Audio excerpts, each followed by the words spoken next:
મિત્રો આજે તારીખ 27મી જૂન છે તો આજે ખાસ કરીને જામનગર, રાજકોટ, મોરબી, અમરેલી, જૂનાગઢ, ગીર સોમનાથ, પોરબંદર, દેવભૂમિ, દ્વારકા, ભાવનગર, બોટાદ અને સુરેન્દ્રનગરના અનેક ભાગો એટલે કે સૌરાષ્ટ્રના 50થી 70% વિસ્તારમાં વરસાદની શક્યતા છે। કચ્છમાં પણ ભચાઉ, રાપર, ગાંધીધામ, અંજાર, મુન્દ્રા, નખત્રાણા, અબડાસા, લખપત અને ખાવડામાં પણ જોરદાર વરસાદ થઈ શકે છે। કોઈ કોઈ વિસ્તારમાં તો 1 ઇંચથી લઈને 5 ઇંચથી પણ વધારે વરસાદ થઈ શકે છે।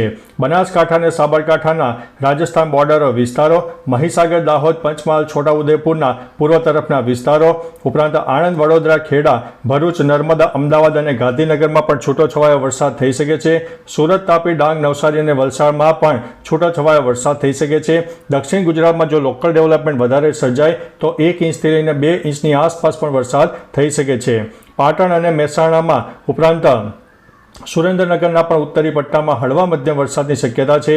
પરંતુ મિત્રો વરસાદની સાથે સાથે એક બફારાનો અહેસાસ થશે, કારણ કે ભેજવાળું વાતાવરણ ઉપરાંત વાદળછાયું વાતાવરણ અને ગરમીના કારણે થોડો બફારાનો અહેસાસ રહેશે।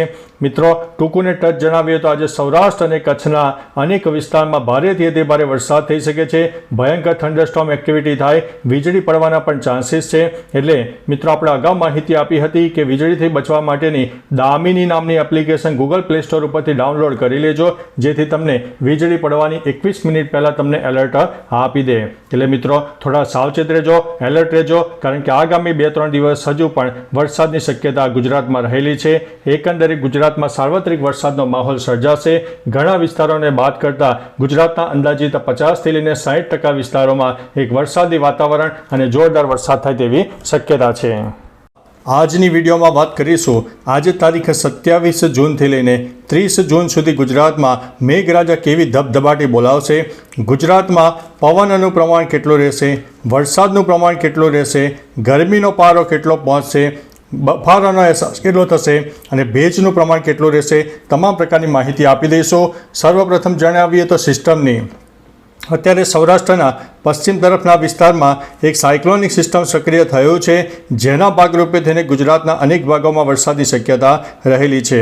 તમે જોઈ શકો છો કે અરબી સમુદ્ર અને સૌરાષ્ટ્રનો જે પશ્ચિમ તરફનો વિસ્તાર છે તેમાં સાયક્લોનિક સિસ્ટમની અસર વ્યાપક રીતે જોવા મળી છે।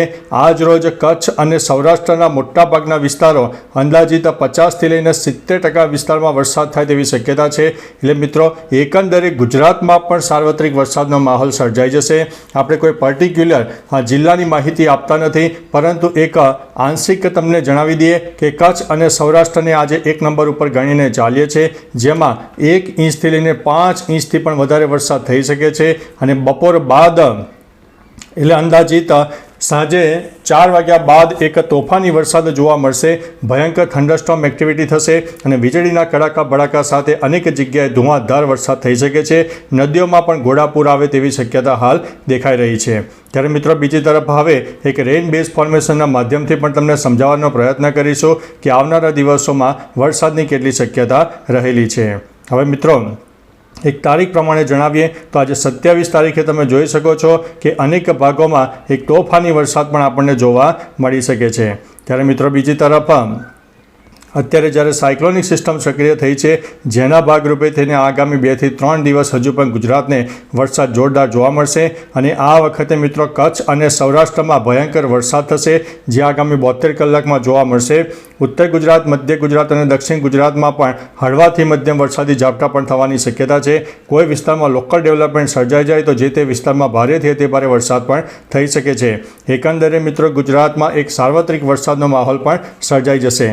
તમે જોઈ શકો છો કે તારીખ 30 જૂન અને ત્યારબાદ 1 જુલાઈએ પણ ગુજરાતમાં વરસાદની શક્યતાઓ રહેલી છે, પરંતુ 1 અને 2 જુલાઈની આસપાસ વરસાદની તીવ્રતામાં થોડો ઘટાડો થાય તેવી શક્યતા છે। ઉપરાંત આવનારા દિવસોમાં રાજસ્થાનમાં પણ ભયંકર વરસાદ પડે, રાજસ્થાનમાં પણ ઘોડાપૂર આવે તેવી શક્યતા છે, કારણ કે આવનારી તારીખ 1થી લઈને 8 જુલાઈમાં રાજસ્થાનમાં પણ એક સાયક્લોનિક સિસ્ટમ સક્રિય થાય, જેના ભાગરૂપે થઈને રાજસ્થાનના મોટાભાગના વિસ્તારોમાં વરસાદ જોવા મળશે, જેની અસર ઉત્તર ગુજરાતના પણ અનેક ભાગોને જોવા મળનારી છે। એટલે મિત્રો આવનારા સમયમાં ચોમાસું તો આગળ વધી જ રહ્યું છે, પરંતુ નવી ને નવી સિસ્ટમો સક્રિય થતાં ગુજરાત અને રાજસ્થાન ઉપરાંત મહારાષ્ટ્ર અને મધ્ય પ્રદેશ તરફના અનેક વિસ્તારમાં જોરદાર વરસાદ થાય તેવી શક્યતા રહેલી છે। એકંદરે મિત્રો આપણે જે પ્રમાણે વરસાદનું પ્રમાણ જોઈએ છે તે આગામી 1 મહિનામાં આપણને મળી જાય તેવી શક્યતા હાલ દેખાઈ રહી છે।